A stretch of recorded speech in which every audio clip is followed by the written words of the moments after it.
All right, in this explainer, we're going to break down a step-by-step method for turning a simple desire into actual financial reality. And look, this isn't your typical advice on budgeting or investing. Nope, this is a powerful mental framework, a blueprint that starts completely inside your mind. Okay, but before we even get to step one, there is a huge mental hurdle we've got to clear. The source material for this whole thing urges us to completely banish the word impossible from our vocabulary. So with that in mind, let's dive in. All right, section 1, mindset is everything. So, let's start with the absolute foundation.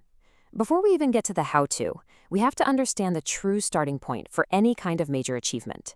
So, where does it all begin? And here it is. This is a completely different way of looking at wealth. Think about it. Every single thing you see around you, a skyscraper, your smartphone, a car, it all started as something you couldn't touch. It was just a thought, an idea, a burning desire in someone's head. This concept is the bedrock of the entire process. So how do you actually take that intangible thought and make it real? Well, that's where we get into the nitty-gritty, the actual blueprints. Let's break down the 6 specific, actionable steps you need to turn your desire into a rock-solid plan. And this is such a critical distinction. Wishing, that's totally passive. It's like making a wish on a birthday candle and just hoping. But desire, a burning desire, that's a whole different animal. It's active, it's focused energy, it's the fuel that's going to drive you to stick with this method until you see results. So here they are, the 6 steps. And look, this isn't some fluffy new age idea. This is a method straight from industrialist Andrew Carnegie, and it was even approved by Thomas Edison. You'll notice a theme here. Definite. An exact amount of money, exactly what you'll give in return, a definite date, and a definite plan. Why? Because vagueness is the absolute enemy of this process. And that quote right there nails it. See, that 6th step, that's the real magic. It's not just about mindlessly reading some words. It's about seeing and feeling it, tricking your own mind into believing you're already there. But how on earth do you do that?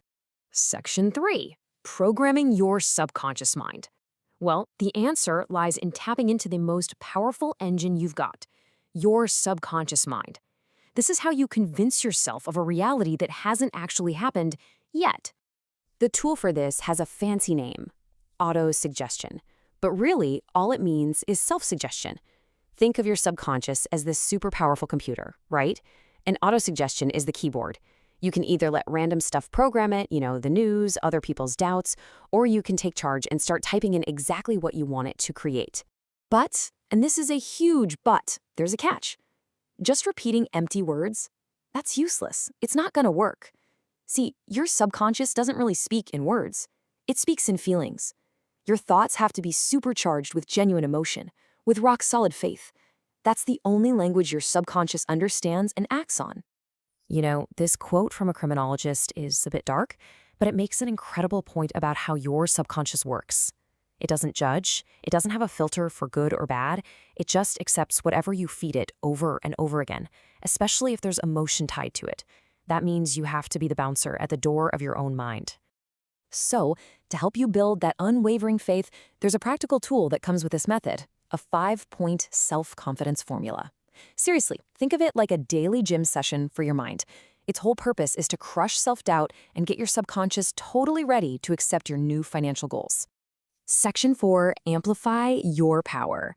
Okay, so now you've got your personal blueprint and you know how to fire up the engine. So what's next? Well, now we're going to talk about how to amplify your power, like exponentially. Here's the thing. An idea, even a brilliant plan, is useless by itself. It's just sitting there, inert. To bring it into the real world, to translate it into action, you need power. And the source of that power? It comes from a concept called the mastermind. And get this principle is said to be the secret behind almost every great fortune ever made. The beauty of it is, you don't have to be the expert on everything. You can literally create a group to tap into the combined knowledge, experience, and energy of other people who are on the same page as you. And you can see this concept in action throughout history. Think about Andrew Carnegie, Henry Ford, even Mahatma Gandhi. The idea is that when you get 2 or more minds working together in perfect harmony, something incredible happens. They create what's described as a third mind, this invisible, intangible force that's way more powerful and creative than any one person could ever be alone. Section 5, your decisive choice. All right, we've covered a lot. We've talked about the mindset, the 6-step blueprint, the engine that powers it, and how to amplify that power. Now we come to the final piece of the puzzle, and it's a decision that only you can make. Here's the bottom line. Your subconscious mind is like a super fertile garden, and frankly, it doesn't care what you plant in it. It will grow whatever seeds of thought you sow, whether they are thoughts of wealth and abundance or thoughts of fear and poverty. And that leads to a final, absolutely critical point. See, a poverty mindset, that takes zero effort. It's the default setting. If you do nothing, that's where you'll end up. It's bold, it's ruthless. But riches, wealth, that's different. It's shy. It has to be attracted. It has to be built on purpose, with a definite plan, with persistence, and with that burning desire we keep talking about.